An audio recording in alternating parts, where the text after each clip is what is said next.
The meeting will come to order, and for all the members and particularly for our witnesses that had to work so hard to get ready for this hearing, it's going to be kind of cobulate.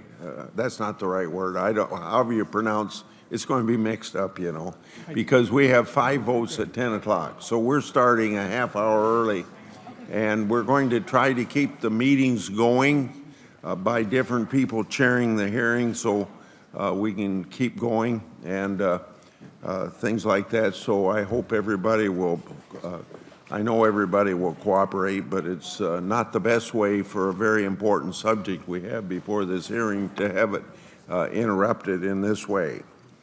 I want to thank our witnesses for being here today.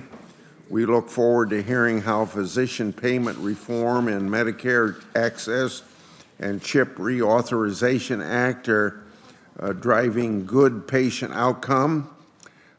This law of 4 years ago goes by the acronym MACRA. MACRA also took the historic step of getting rid of the flawed sustainable growth rate formula, which when it was passed didn't think anything about it being flawed. We thought it was an answer to a lot of problems to keeping things on the updated regularly. So let me take a moment to go through the history of SGR as the saga ended with a hopeful message. Congress established it in 1997 as a mechanism to control Medicare spending on physician services.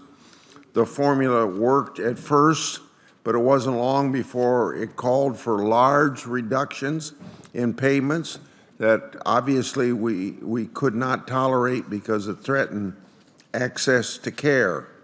This then set in motion a perpetual exercise where Congress scrambled usually once a year, sometimes twice a year, to prevent physicians from being cut in reimbursement. So 17 times that went on over a period of a decade. And each time we kicked the can down the road without solving the underlying problem. Finally, 2015 comes. Congress came together, passed the MACRA law by an overwhelming margin in both chambers. MACRA showed that Congress can still work together in a bipartisan manner when it's necessary, and we ought to be working more when it isn't necessary. This reminder reinforces my belief that the bipartisan Finance Committee process to lower prescription drug costs can also be successful. That's our present responsibility. It bodes well for making changes in Medicare to improve access to care for patients in rural and underserved areas. And a little bit down the road, that's another goal we're working on. And in fact, it is being worked on now. And this is something that Ranking Member Wyden and I are committed to. These bipartisan efforts are also provide a glimmer of hope that Republicans and Democrats can join together to prevent Medicare from going broke. And I would urge people on both sides of the aisle to think about putting that high on the agenda. This is time better spent than trying to expand Medicare for all, only for it to invariably end up available to none. MACRA payment reforms established incentives for physicians to provide the highest quality of care at the lowest possible cost. Physicians can pick from 2 different paths.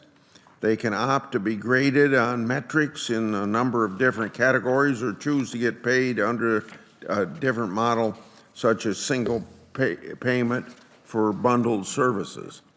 This committee held a hearing in 2016 on the initial plan by the Centers for Medicare and Medicaid Services to implement these reforms.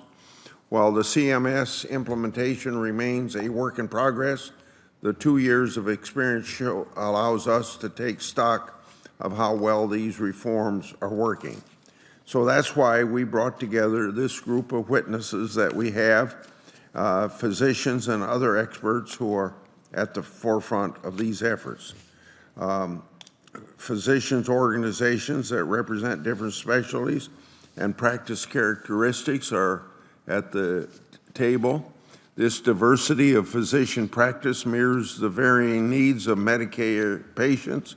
It also highlights the inherent challenge of getting top-notch care to everyone, including those in rural areas.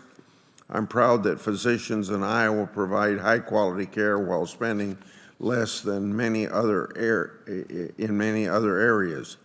This is a value that Meidcare payment reform aims to achieve. I look forward from hearing from our witnesses, their analysis of it. Senator White. Thank